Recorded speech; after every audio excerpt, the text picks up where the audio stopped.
প্রিয় দিনী ভাইয়েরা, আজ আমরা নবী আলাইহিস সালাতু ওয়াস সালামের একটি হাদিসকে সামনে রেখে কথা বলতে চাই, যে হাদিসটি সহিহ মুসলিমে বর্ণিত হয়েছে এবং একই ধরনের হাদিস সহিহ বুখারী সহ অন্যান্য হাদিসের কিতাবেও বর্ণিত হয়েছে। যে হাদিসে আমাদেরকে কবিরা গুনার ভিতরে সবচেয়ে বড় কবিরা গুনাহ, মহাপাপের ভিতরে সবচেয়ে বড় মহাপাপ যেগুলো, সেগুলোকে চিহ্নিত করে আমাদেরকে নবী আলাইহিস সালাতু ওয়াস সালাম সতর্ক করেছেন। আমরা যেন কবিরা গুনার ভিতরে, মহাপাপের ভিতরে আবার সবচেয়ে বড় মহাপাপ, সবচেয়ে বড় অপরাধ যেগুলো, সেগুলো থেকে বেঁচে থাকতে পারি। ইসলামী শরীয়তে আল্লাহ এবং তার রাসূল সাল্লাল্লাহু আলাইহি সাল্লাম যত কাজ করতে আমাদেরকে নিষেধ করেছেন, সেগুলোকে দুই ভাগে ভাগ করা হয়েছে। কিছু হলো সগীরা আর কিছু হলো কবিরা। কিছু হলো ছোট অপরাধ, কিছু হলো বড় অপরাধ। ছোট অপরাধ হলো কোরআন এবং সুন্নাতে যে সমস্ত অপরাধগুলো, যে সমস্ত নিষিদ্ধ কাজগুলোকে সাধারণভাবে নিষেধ করা হয়েছে, সেখানে কোনো শাস্তির কথা বলা হয় নাই।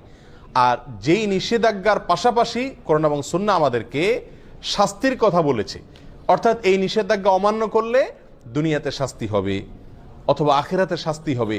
দুনিয়াতে তার জন্য কোনো সাজা নির্ধারণ করে রাখা হয়েছে, অথবা আখিরাতের কোনো শাস্তির কথা বলা হয়েছে, অথবা সেখানে কোনো লানত, কোনো প্রকার অভিশাপ, কোনো প্রকার শক্ত কঠোরতা আরোপ করা হয়েছে। এরকম যদি কোনো নিষেধাজ্ঞা হয়, সেটা হবে কি? কাবীরাহ বা বড় অপরাধ। আব্দুর রহমান ইবনে আবি বকরাতা রাদিয়াল্লাহু তাআলা আনহু তার বাবা থেকে বর্ণনা করেছেন, তিনি রাসূল আকরাম সাল্লাল্লাহু আলাইহি সাল্লাম থেকে হাদিস বর্ণনা করেছেন যে তিনি বলেছেন, আলা উনাব্বিউকুম বিআকবারিল কাবাইরি, তোমাদেরকে আমি সবচেয়ে বড় অপরাধ যেগুলো, মহাপাপ কবিরা গুনার ভেতরে আবার সবচেয়ে বড় কবিরা গুনাহ যেগুলো, সবচেয়ে বড় অপরাধ, সবচেয়ে জঘন্য অপরাধগুলো যেগুলো, সেগুলোর ব্যাপারে কি আমি তোমাদেরকে বলে দিব না? সেগুলো হলো তিনটি। আল ইশরাকু বিল্লাহ, এক নম্বর হলো আল্লাহর সঙ্গে শিরক করা। আল্লাহর সঙ্গে কি করা? শিরক করা। এর চাইতে বড় অপরাধ আল্লাহর জমিনে আল্লাহ সুবহানাহু ওয়া তাআলা আর সৃষ্টি করেননি। আর কোনো অপরাধ নাই যে অপরাধ শিরকের চাইতে বড়। প্রিয় বন্ধু, আমরা অজান্তে, অগোচরে, না বুঝে, আমরা অবলীলায় কিন্তু অনেক ধরনের শিরক আমরা করে যাচ্ছি। দুই প্রকারের শিরক আছে, একটা হলো বড় শিরক আর একটা হলো ছোট শিরক। বড় শিরক কোনগুলো? বড় শিরক হলো এমন শিরক যে শিরকের ফলে মানুষ ইসলাম থেকে কি হয়ে যায়? বের হয়ে যায়। ইবাদত আল্লাহর জন্য করলো, অন্য কারোর জন্য করলো। সিজদা আল্লাহকে করলো, কোনো কবরে মাজারে গিয়েও করলো। দোয়া, এটা ইবাদত, এটা আল্লাহর কাছে করলো, আবার কোনো মাজারওয়ালার কাছে গিয়ে সেখানেও চাইলো, সেখানেও দোয়া করলো, সেখান থেকে সন্তান চাইলো, ব্যবসা উন্নতি চাইলো, রাজনীতির উন্নতি চাইলো। এই সবগুলা বড় শিরক। এর ফলে মানুষ কি থেকে খারিজ হয়? ইসলাম থেকে খারিজ হয়ে যায়, বেঈমান হয়ে যায়। এটা হলো বড় শিরক। এই বড় শিরক আল্লাহ তাআলা মাফ করেন না। আল্লাহ বলেছেন, ইন্নাল্লাহা লা ইয়াগফিরু আন ইউশরাকা বিহি ওয়া ইয়াগফিরু মা দুনা যালিকা লিমান ইয়াশা। আল্লাহ সুবহানাহু ওয়া তাআলা তওবা ছাড়া যে কোনো গুনাহ মাফ করে দিতে পারেন। বান্দা তওবা না করলেও আল্লাহ তাআলা চাইলে মাফ করে দিতে পারেন। সাধারণত মাফ করেন না, চাইলে মাফ করতে পারেন, সেটা আল্লাহ তাআলার ব্যাপার। কিন্তু আল্লাহ তাআলা নিজের জন্য নিজে এটা অবধারিত করে রেখেছেন যে তিনি তার সঙ্গে শিরক করলে, আল্লাহর সঙ্গে কেউ পার্টনার সাব্যস্ত করলে, সেটাকে আল্লাহ তাআলা কি করবেন না? ক্ষমা করবেন। এটা ক্ষমার অযোগ্য অপরাধ। হ্যাঁ, যদি কেউ তওবা করে দুনিয়া থেকে মারা যায়, তওবা করতে ফিরে আসে, সেটা আল্লাহ তাআলা অবশ্যই কি করবেন? মাফ করবেন।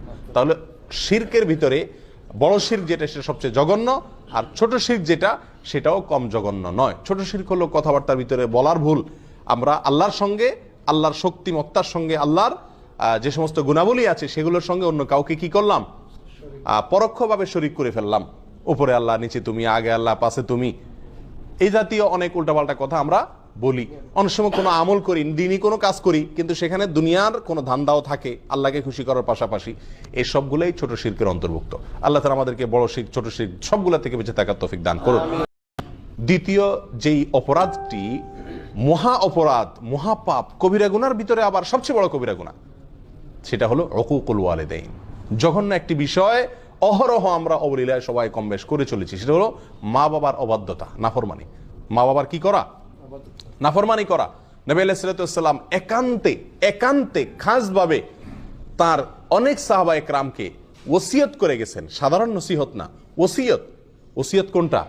মৃত্যুর আগ মুহূর্তে মানুষ একেবারে মনের গভীর থেকে, হৃদয় নিংড়ানো যে তপ্ত আহ্বান রেখে যায়, বাবা এই জিনিসটা করিও না, এটা করিও, এইগুলোকে বলা হয় সাধারণত কি? ওসিয়ত। নবী আলাইহিস সালাতু ওয়াস সালাম তার বিভিন্ন সাহাবায়ে কেরামকে ওসিয়ত করেছেন। ওসিয়ত শব্দ ব্যবহার করেছেন সাহাবায়ে কেরাম, যা আমাদেরকে রাসূল ওসিয়ত করেছেন, মা বাবার নাফরমানি যেন আমরা না করি। যত বড় নির্দেশই করুক না কেন, মানতে আমার যতই কষ্ট হোক, মা বাবার নির্দেশ যেন আমরা লঙ্ঘন না করি। এই নির্দেশের পরেই আল্লাহ বলেছেন, ওয়াবিল ওয়ালিদাইনি ইহসানা, মা বাবার প্রতি সদাচরণ করতে হবে। মা বাবা যদি কোনো অন্যায় কাজ করতে বলে, আপনার স্ত্রীর প্রতি জুলুম করতে বলে, অবিচার করতে বলে, অত্যাচার করতে বলে, সেটা করার দরকার নেই, সেটা মানা যাবে না। আল্লাহর নির্দেশের বিরুদ্ধে যদি কিছু করতে বলেন, দায় রাখতে নিষেধ করেন, নামাজ পড়তে নিষেধ করেন, তাহলে সেগুলো মানা যাবে না। তৃতীয় যে অপরাধটি, সবচেয়ে বড় অপরাধ, কবিরা গুনার ভিতরে সবচেয়ে জঘন্য কবিরা গুনাহ, এটা হলো ওয়াশাহাদাতুজ জুর আও কাউলুজ জুর, মিথ্যা সাক্ষ্য দেওয়া। কি দেওয়া ভাই? মিথ্যা সাক্ষ্য দেওয়া। এই হাদিস বর্ণনাকারী সাহাবী বলছেন যে নবী আলাইহিস সালাম হেলান দিয়ে বসে কথাগুলো আমাদেরকে বলছিলেন। এই তৃতীয় নম্বর পয়েন্টটা বলতে গিয়ে নবী আলাইহিস সালাম হেলান থেকে উঠে বসলেন সোজা হয়ে, আর বারবার বলতেছিলেন ওয়াশাহাদাতুজ জুর, ওয়াশাহাদাতুজ জুর, ওয়াশাহাদাতুজ জুর।